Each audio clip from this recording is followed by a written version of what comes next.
Lucy Bennett pressed her stylus against the datapad, sketching the cellular structure Professor Quilmera had just displayed on the holographic board. The classroom hummed with the quiet concentration of 30 students, most of them whispering in languages that sounded like wind chimes or bubbling water. Lucy had gotten used to being the only human in advanced xenobiology class. At 9 years old, she was smaller than most of her classmates, even the ones from low-gravity worlds. The door chimed softly. Professor Quilmera glanced up from her lecture, her forearms gesturing gracefully as she continued explaining herbivore digestive systems. She probably expected a late student or maybe a maintenance drone. What walked through that door made her voice die mid-sentence. Bones stood in the doorway, his scaled head nearly brushing the top of the frame. 8 feet of pure muscle and predatory design, covered in dark green scales that looked like armor plating. His eyes glowed faintly orange, the kind of heat-sensing vision that let his species hunt in complete darkness. 2 rows of teeth showed when he breathed, each one sharp enough to punch through metal. The claws on his hands flexed slightly as he surveyed the room. The classroom became a tableau of frozen terror. A small Pelthian student activated his personal shield with a high-pitched squeak. 2 Valonian girls pressed themselves against the far wall, their leaf-like skin turning pale white. Even Professor Quilmera's normally gentle expression showed something Lucy had never seen before. Raw, primal fear. Lucy looked up from her notes, mildly curious about what had caused such a reaction. She saw the massive creature in the doorway and understood immediately. Radka. She had read about them in her xenobiology texts. Apex predators from Infernus, a volcanic moon where everything either hunted or got hunted. Their entire evolution centered around being the thing at the top of the food chain. Class, Professor Quilmera's voice trembled slightly. We have a new student joining us. This is Bones, transferring from the Combat Training Wing. A low murmur rippled through the students. Combat Training Wing. That's where the scary species went. The ones who came from worlds where violence was as natural as breathing. Lucy noticed several students already tapping their datapads, probably messaging their parents about this development. Bones stepped into the room, each footfall deliberate and measured. His tail, thick and muscular, swayed behind him for balance. Lucy could see how his people had evolved. Every part of him was designed for hunting. The powerful legs for sprinting down prey. The reinforced scales for protection during fights. The heat vision for tracking warm-blooded creatures in the dark. There has been an administrative error in placement. Professor Quilmera continued, her 4 hands wringing together nervously. Bones will be with us until next semester when the schedules can be properly adjusted. An entire semester. Lucy watched as 3 students in the back row immediately started packing their bags. She heard whispers about transfer requests and complaints to the dean. The Valonian girls were crying softly, their fear pheromones making the air smell like cut grass and rain. Bones scanned the classroom with those glowing eyes, his head turning slowly to assess each student. Lucy noticed he didn't move like a person. He moved like a hunter, always aware of his surroundings, always calculating. When his gaze swept past her, she felt a slight tingle, the sensation of being evaluated as either threat or prey. The only empty seat in the classroom was right next to Lucy's desk. The previous occupant, a friendly Altarian named Kevlin, had requested a transfer to another section last week for reasons related to his family's political schedule. Now that empty chair seemed to glow with significance. Bones walked down the aisle between desks. Students pulled their bags closer, leaned away, made themselves as small as possible. The Pelthian student with the personal shield cranked it up to maximum power, the energy field buzzing loudly. One student actually fainted, slumping over their desk with a soft thud. Lucy moved her bag from the empty chair to the floor beneath her desk. She didn't make a big deal of it, just cleared the space and went back to her cellular structure sketch. Her hand remained steady on the stylus. Bones stopped beside the desk. He stood there for a long moment, staring down at the small human child who hadn't run, hadn't activated shield, hadn't even looked particularly concerned. Lucy finished shading the mitochondria on her sketch before glancing up at him. "You can sit down if you want," she said simply. Professor Quilmera is explaining how healthy and digestive systems process cellulose. It's actually pretty interesting. The silence in the classroom was so complete that Lucy could hear the ventilation system cycling air. Every eye was on her and the massive predator standing beside her desk. Even Professor Quilmera had gone silent, probably trying to decide if she should intervene or just pray nothing terrible happened. Bones lowered himself carefully into the chair, which creaked under his weight. The furniture was designed for species much smaller and lighter than Rathkar. He had to angle his legs awkwardly to fit them onto the desk. His tail draped over the side, the tip twitching slightly. Lucy nodded once in acknowledgement and returned her attention to the holographic display. She copied down the next diagram, her stylus moving across the datapad in smooth, practiced strokes. Professor Quilmera swallowed hard, her throat bobbing visibly. "Let us continue," she said, her voice barely above a whisper. She reactivated the holographic display with a shaking hand. For the rest of the lesson, no one could focus on herbivore digestive systems. They were all watching the human child and the apex predator sitting side by side. One small and fragile, the other massive and deadly. Lucy took notes like always, occasionally tilting her datapad so Bones could see the diagrams better when he seemed confused about the cellular processes. When class finally ended, students fled like someone had opened an airlock. Professor Quilmera remained at her desk, trembling slightly, watching as Lucy calmly packed her bag. Bones stood slowly, stretching muscles that clearly weren't designed for sitting in classroom chairs. Lucy slung her bag over her shoulder and headed for the door. Behind her, she heard Bones following, his clawed feet clicking against the floor. She didn't run. She didn't look back. She just walked to her next class like it was any other day at Galactic Academy Station Harmony. 3 days had passed since Bones joined the xenobiology class, and the academy was still buzzing with nervous energy. Lucy had counted 17 formal complaints filed by concerned parents, 12 transfer requests from students who refused to share a classroom with a Rathkar, and at least 30 messages on the student forums demanding something be done about the dangerous predator in their midst. Lucy sat in her usual spot, reviewing notes from yesterday's lesson on symbiotic relationships. Bones arrived exactly 2 minutes before class started, just like he had every day. He lowered himself into the chair beside her with the same careful precision, trying not to break the furniture that clearly wasn't built for someone his size. "Morning," Lucy said without looking up from her datapad. Bones made a sound somewhere between a grunt and a rumble. Lucy had learned that meant acknowledgement in Rathkar communication.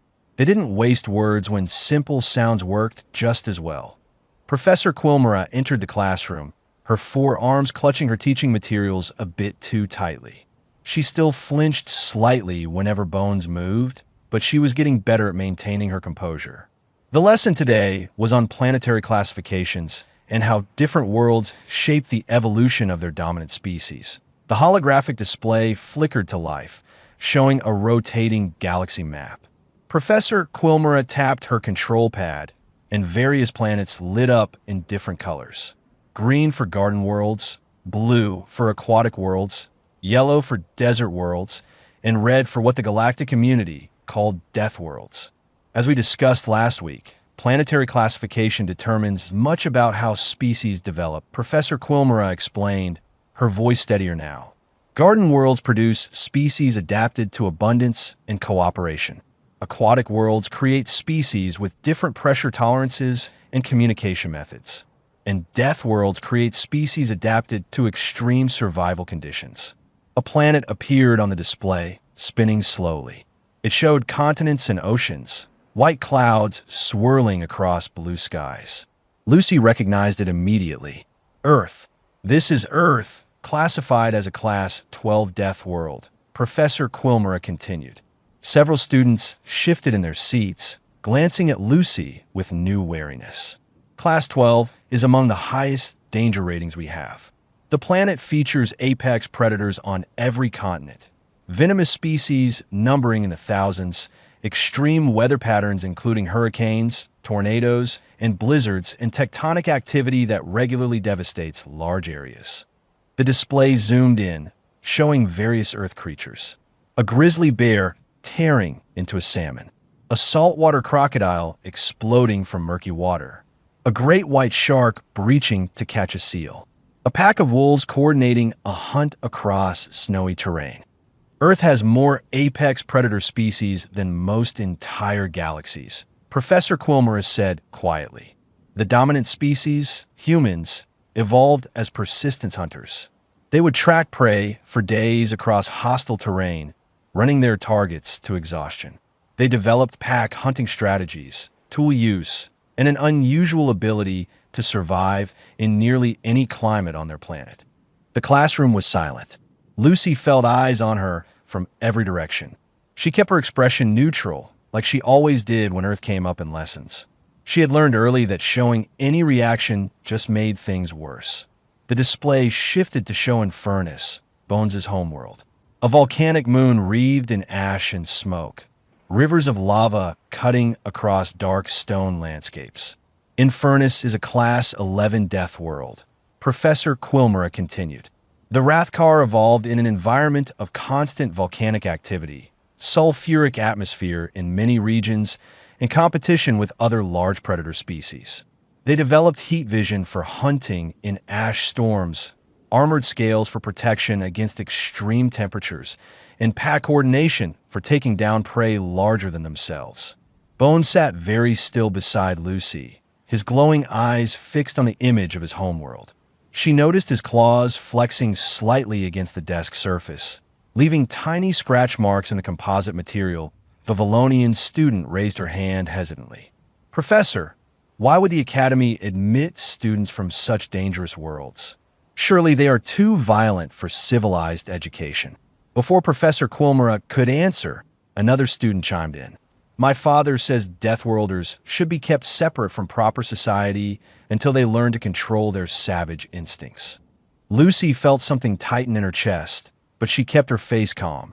She had heard variations of this argument dozens of times. Bones, however, made a low sound in his throat that reminded Lucy of distant thunder. Professor Quilmer's four hands fluttered nervously. The Galactic Education Charter states that all sapient species have the right to knowledge and learning, regardless of their world of origin. Intelligence transcends evolutionary background. The bell chimed for lunch break. Students scattered quickly, most of them avoiding the area near Lucy and Bones. They gathered their things in silence. As they walked toward the cafeteria, Lucy noticed other students giving them a wide berth in the corridors. Some pressed themselves against walls as Bones passed. Others turned and walked the other direction entirely. The cafeteria was a large, open space with tables designed for various body types and sizes. Lucy found a spot near the observation window, overlooking the station's docking bay. Bones settled across from her, his bulk making the standard-size chair look like furniture for a child. Lucy unpacked her lunch from the insulated container her parents had sent from Earth. Spiced chicken strips, small red peppers, sharp cheese, and some kind of fruit that her mother swore was good for her. The smell made several nearby students wrinkle their noses or move to different tables. Bones pulled out his own meal, chunks of raw meat that still seemed to be steaming slightly. The packaging said it was Infernus cave lizard, flash frozen and shipped across 3-star systems. He ate with efficient precision, his teeth designed to tear and consume. A group of 3 Valonian students passed by their table. Lucy recognized them from her mathematics class. One of them, a tall boy with silver-tinted leaves for hair, sneered at Lucy's food. How barbaric, he said loudly enough for half the cafeteria to hear. Eating actual flesh from dead animals. I suppose we cannot expect better from Deathworlders. His friends laughed, the sound like wind through branches. Barely civilized savages playing at being students. Next, they will be eating their meals raw and grunting at each other. Lucy took a bite of her chicken, chewed slowly, and swallowed before responding. Her voice was calm and factual. Humans evolved as omnivores and persistence hunters. We tracked prey across distances that would kill most species from exhaustion. My great-grandfather used to hunt grizzly bears in Alaska using only a rifle and his knowledge of animal behavior. Bears are 3 times the size of an adult human and can break bones with a single swipe of their claws. The Valonians had stopped laughing. They were backing away slowly, their leaves rustling with sudden nervousness. We learned to read tracks in snow, mud, and sand. Lucy continued in the same, even tone. We learned which plants were poisonous and which could save our lives. We learned to make fire, to build shelter, to survive in deserts and tundra and jungles. Every human child knows that Earth is trying to kill them, and we do our best to survive anyway. The Valonians retreated to another table without another word. Lucy returned to her lunch, cutting a piece of cheese with her fork. Beside her, Bones made that rumbling sound again, but this time it sounded almost like laughter. He looked at her with those glowing orange eyes, and for the first time since he had arrived, Lucy saw something other than predatory calculation in his gaze. She saw recognition. "Your people understand the hunt," Bones said. His voice was deep and rough like grinding stones. He rarely spoke, so when he did, the words carried weight. "Yeah," Lucy said simply. "I guess vedo." They finished their lunch in comfortable silence. 2 apex predator species from different corners of the galaxy, bonded by the shared understanding that came from growing up in worlds that demanded strength to survive. Recreational period at the Academy took place in the common area, a vast space with various zones designed for different species. There were low-gravity chambers for delicate species, high-oxygen rooms for those who needed it, and open gathering spaces for social interaction. Lucy usually spent this time in the library, but today Bones had asked if she wanted to see the station's observation deck. She had agreed. They never made it to the observation deck. Kevlin has stood in the center of the main common area, surrounded by a group of at least 15 students. All of them were Altarians, tall and elegant, with crystalline features that caught the light in impressive ways. Altarians came from a wealthy garden world where everything was carefully cultivated and controlled.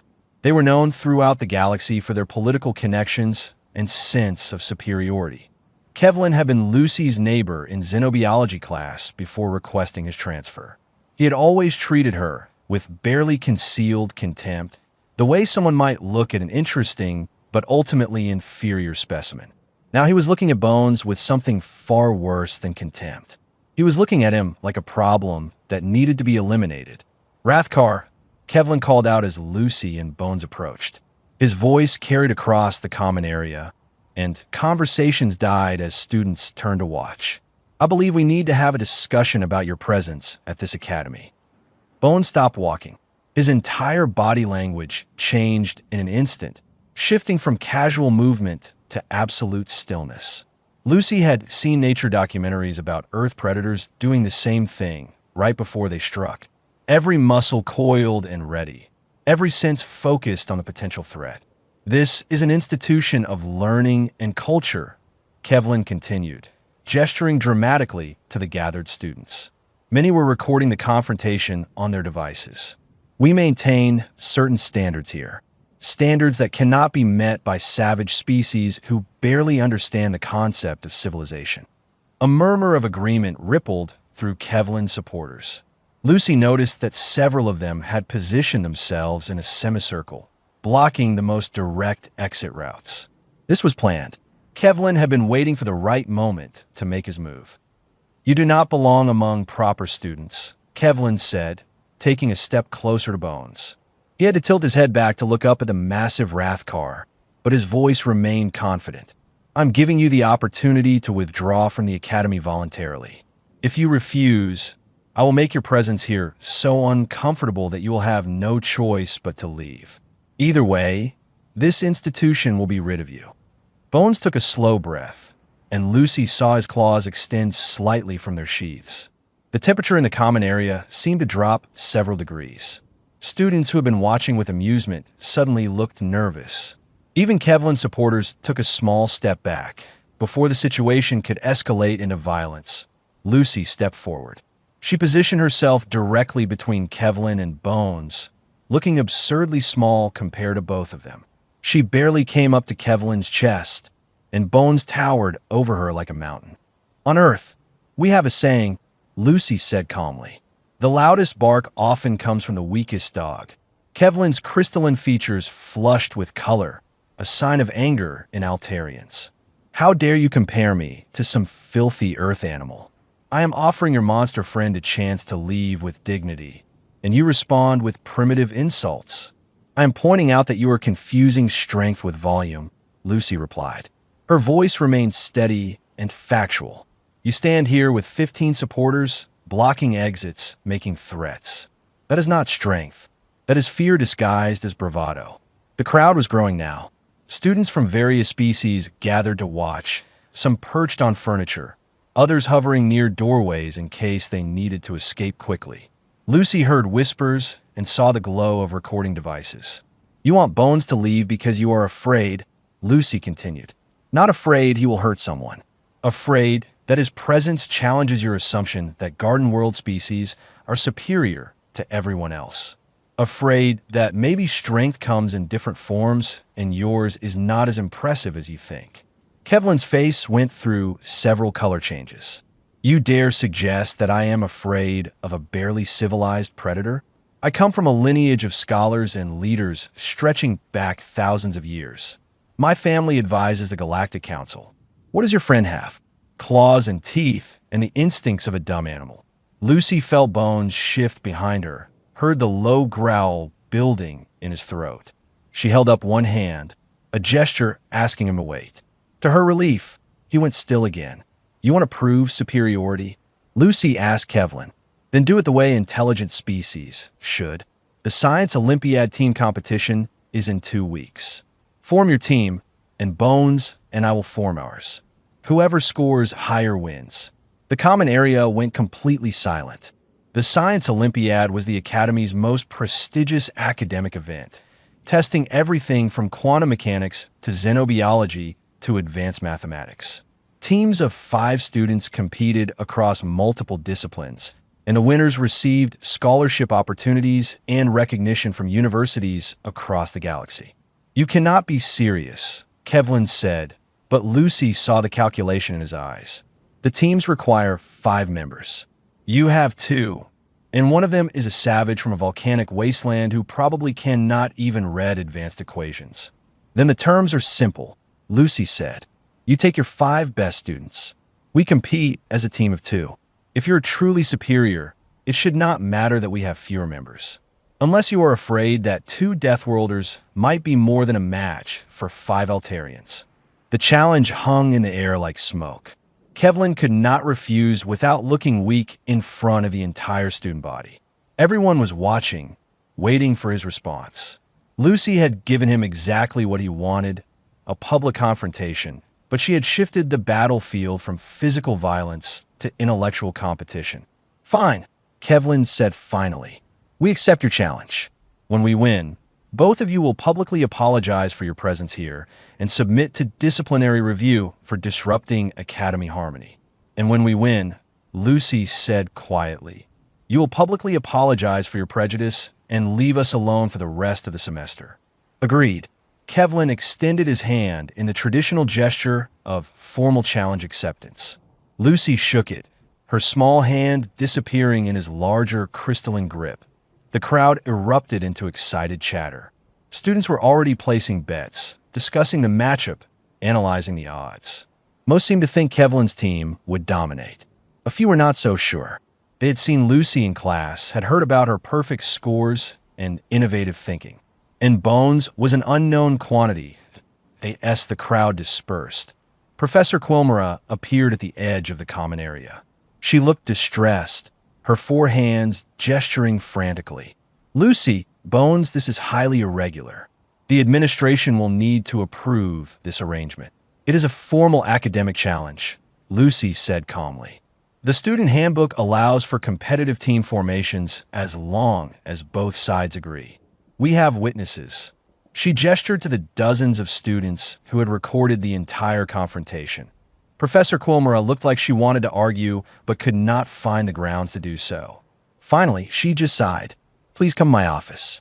We need to file the proper forms and ensure this competition follows Academy guidelines. As they followed her toward the administrative wing, Bones leaned down slightly. You have a plan? His deep voice rumbled a question. Always, Lucy said simply. We just need to study. 2 weeks vanished like smoke. Lucy and Bones spent every spare moment in the library, buried in textbooks and research materials. They discovered something interesting during those study sessions. Bones was not just strong and intimidating. He had a brilliant mind for physics and spatial calculations, the kind of thinking that came naturally to a species that had evolved to calculate trajectory, force, and momentum while hunting prey across volcanic terrain.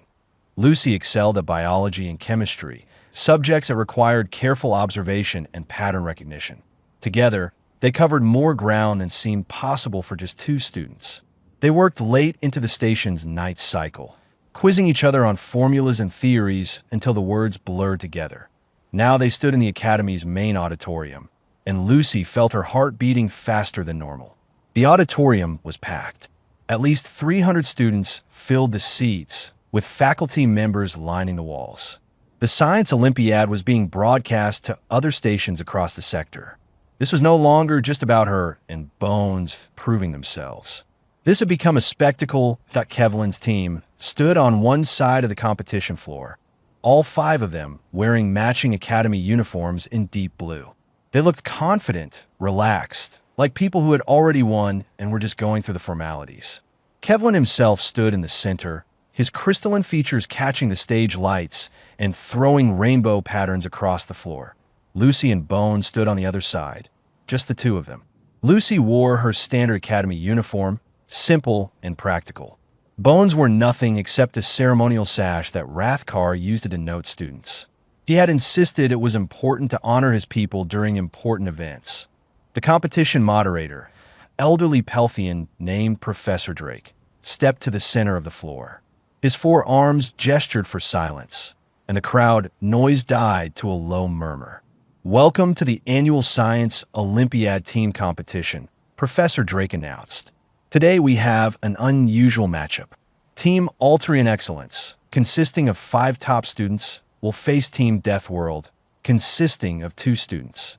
The competition will test knowledge across 5 disciplines: quantum mechanics, biology, chemistry, physics, and mathematics. Let us begin. The first station lit up, displaying a complex quantum mechanics problem on a holographic screen. Both teams had to calculate the probability wave function of a particle moving through multiple dimensional barriers. Kevlin's team huddled together, pulling out advanced calculation devices and consulting reference materials. Lucy and Bones approached their screen more slowly. Lucy read the problem twice, making sure she understood every variable. Bones stared at the equations, his glowing eyes tracking each symbol. The barrier heights create interference patterns, Bones said quietly, like heat waves rising from lava flows. They bend probability the same way thermal currents bend light. Lucy saw it immediately. She started writing equations, building on Bones's intuition about wave patterns. They submitted their answer 3 minutes before Kevlin's team.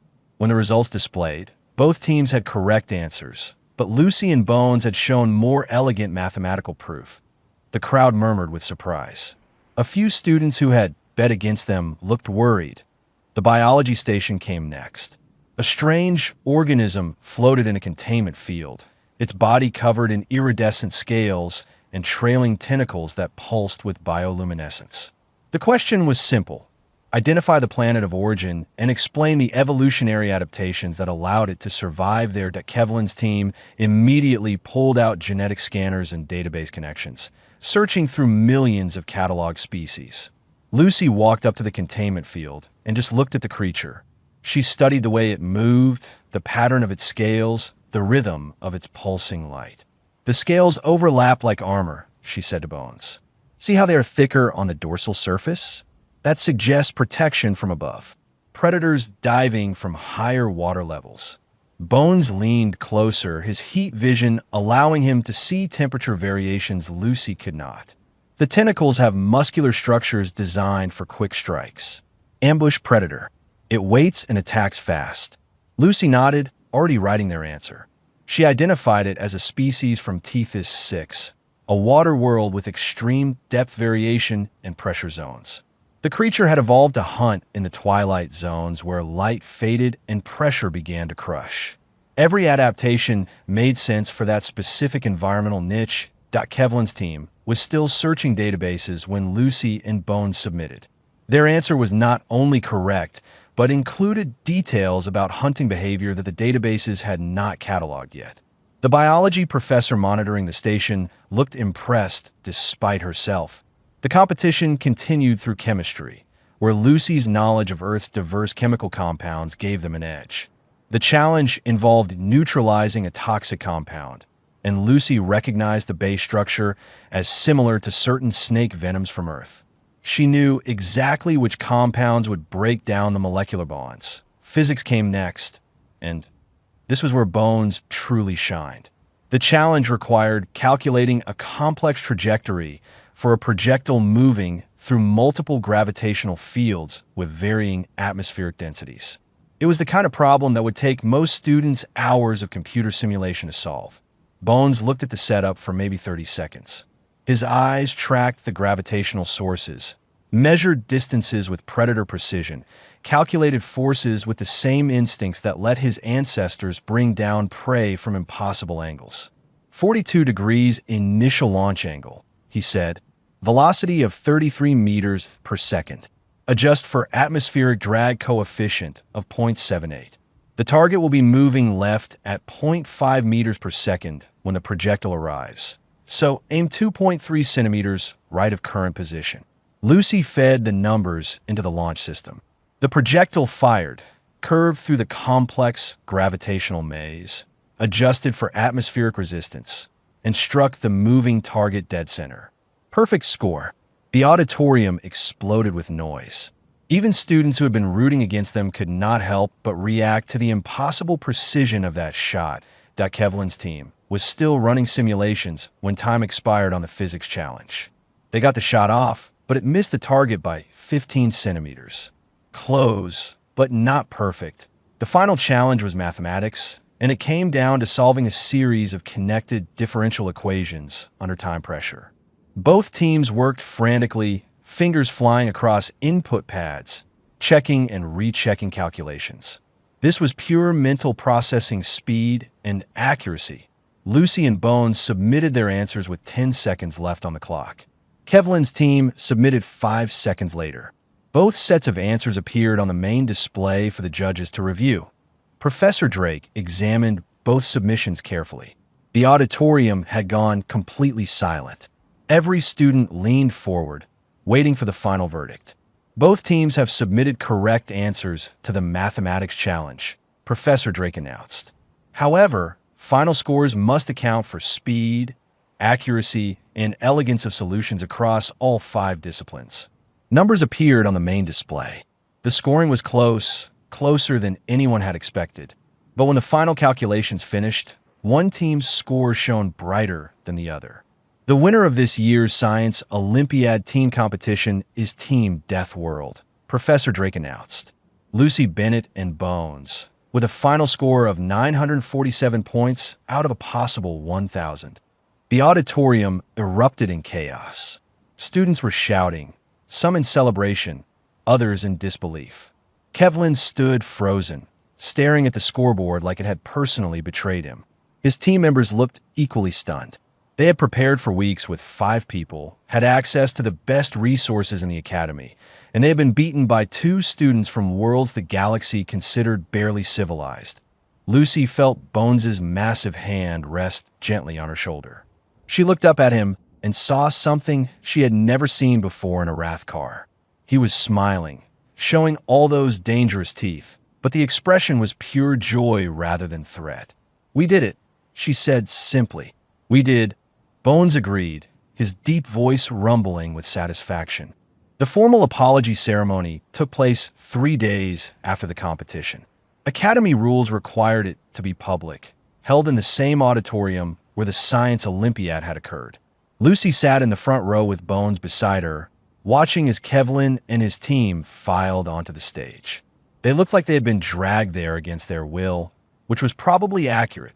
Professor Drake stood at the podium, his 4 arms holding the official Academy charter. The terms of the academic challenge were witnessed and recorded. Team Altarian Excellence agreed that upon losing, they would publicly apologize for prejudice and leave the winning team alone for the remainder of the semester. We are here to see those terms fulfilled. Kevlin stepped forward first. His crystalline features had lost some of their usual glow, and his voice lacked the confident ring it normally carried. I apologize for my statements about species from Deathworlds. My words were inappropriate and did not reflect the Academy's values of inclusion and respect. The apology was technically correct, but delivered with all the warmth of a legal document being read by an automated system. Lucy noticed Kevlin's hands were clenched at his sides, and his eyes held something darker than embarrassment. They held resentment, the kind that festered and grew stronger over time. His 4 team members followed with similar apologies, each one more wooden than the last. When the ceremony ended, they left the stage quickly, avoiding eye contact with anyone. A small part of Lucy wondered if accepting their apology had been a mistake. Humiliation rarely made people better. It just made them angry. The days that followed brought unexpected changes. More students approached Lucy and Bones between classes, asking questions about Earth and Infernus. A young Pelthian student named Riley asked Bones about hunting techniques on his homeworld, genuinely curious rather than frightened. 2 students from Aquatic Worlds requested study sessions with Lucy for biology, having been impressed by her analysis during the competition. Not everyone was welcoming. Lucy still heard whispers in the corridors, still saw students cross to the other side when Bones approached. But the open hostility had decreased. Winning the Science Olympiad had proven something important. Intelligence did not belong to any single type of world or species. Then the message came. Lucy was in the library with Bones, reviewing materials for an upcoming chemistry exam, when her datapad chimed with a priority notification. The sender was listed as Academy Administration, which usually meant something important or something bad. She opened the message and felt her stomach drop as she read. The Academy was conducting a mandatory safety review of student placements.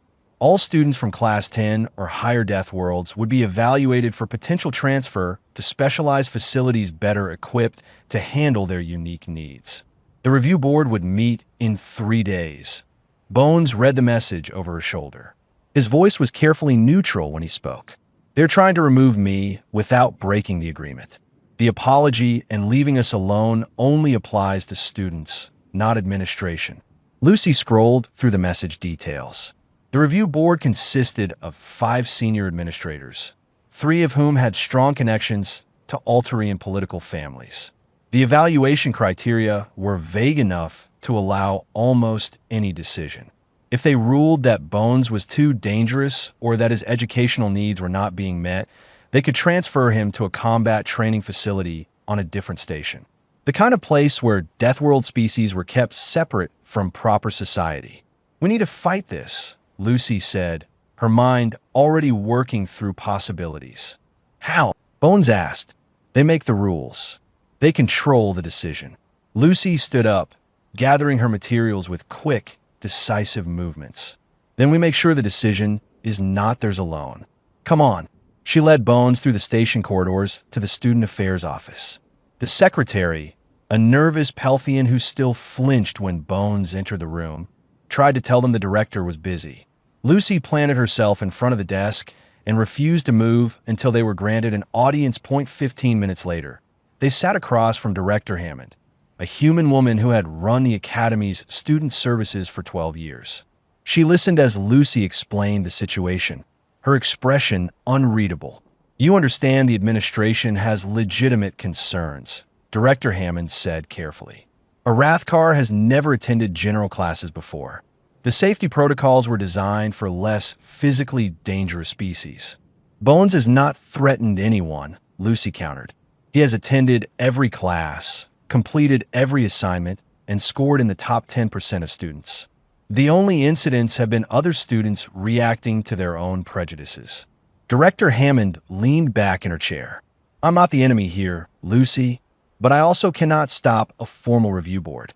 What exactly do you want from me? Help us organize a student response, Lucy said.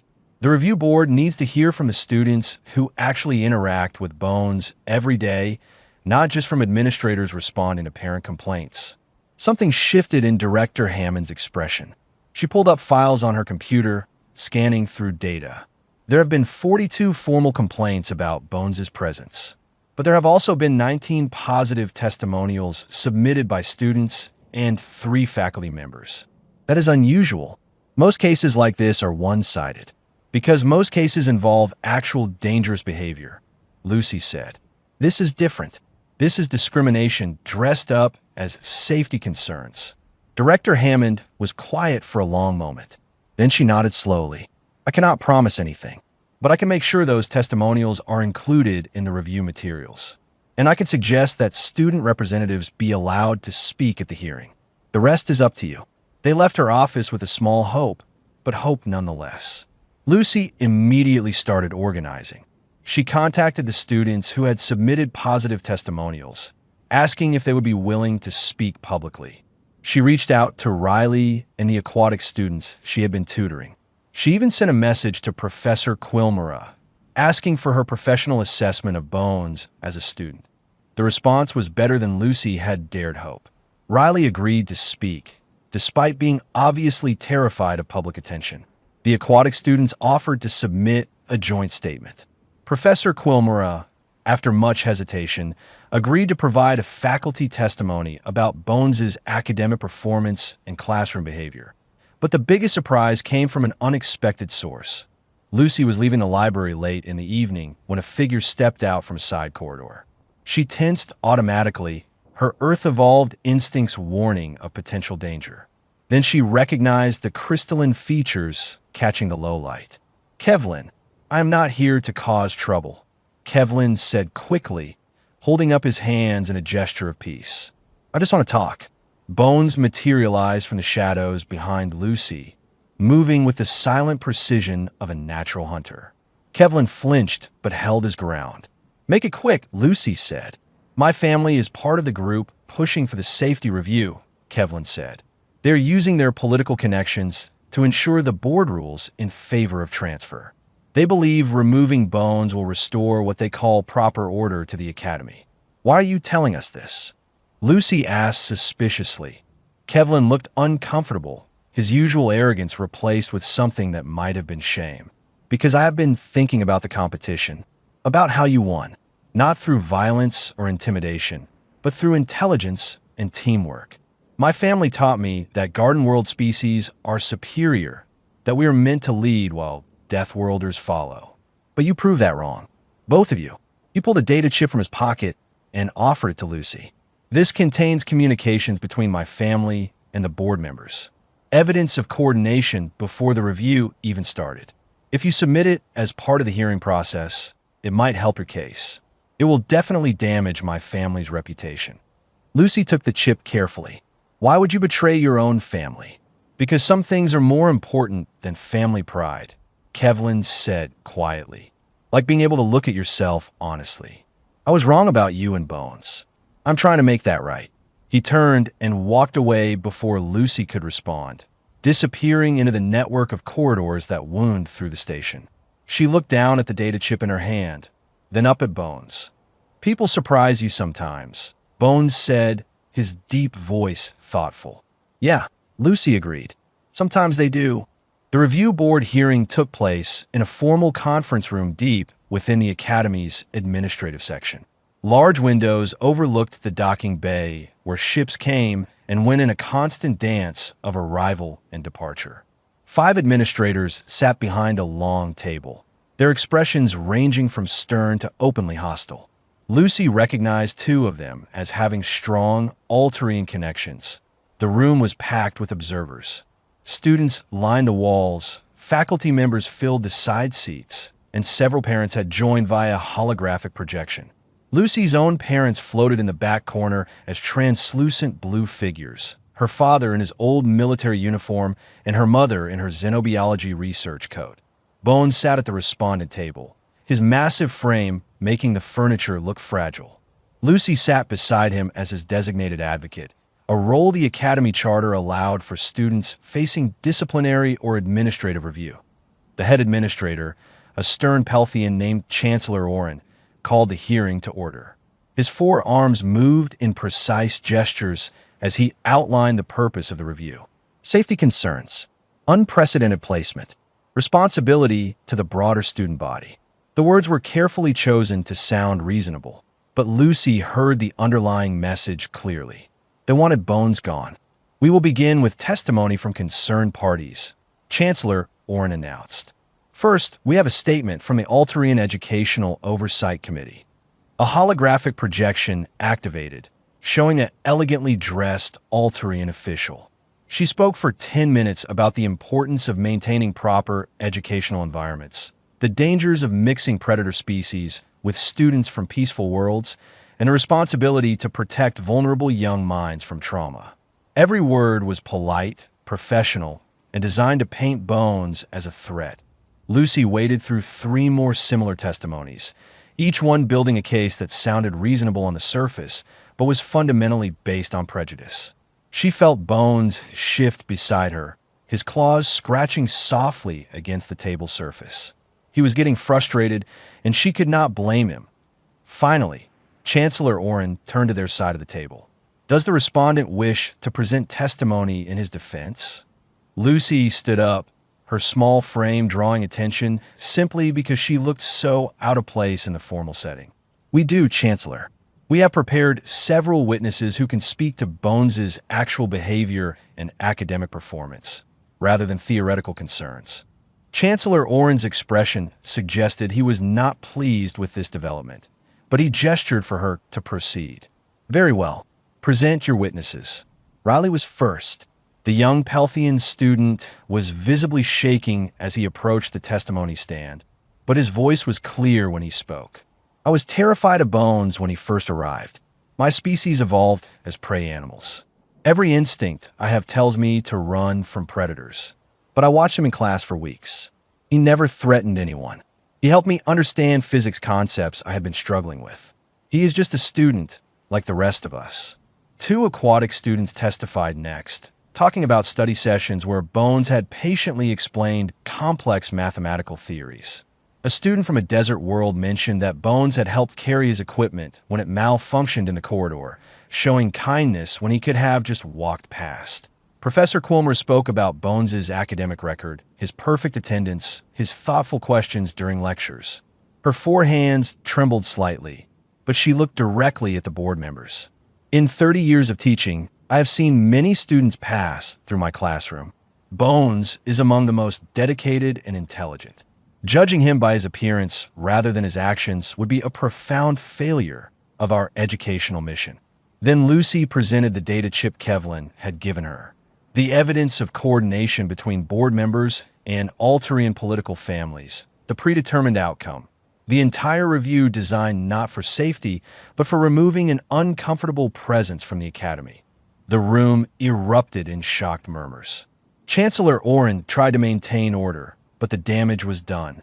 The evidence was clear and damning.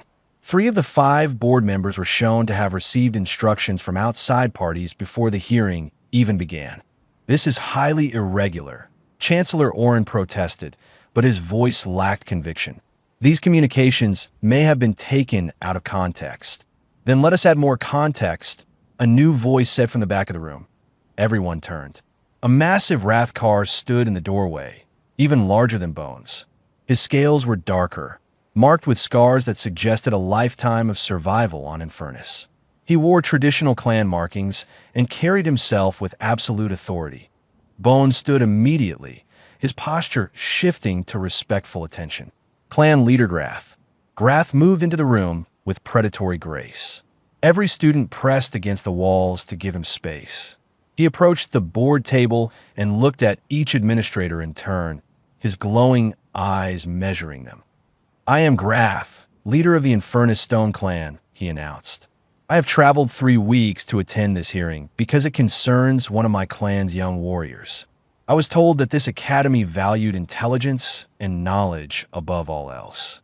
I was told that species from all worlds could learn together here. Was I misinformed? Chancellor Orrin shifted uncomfortably. Of course not, clan leader. We simply have concerns about safety and appropriate educational placement. My clan warrior has achieved top academic scores. Grath said, his voice like grinding boulders. "He has harmed no one. He has shown intelligence and restraint.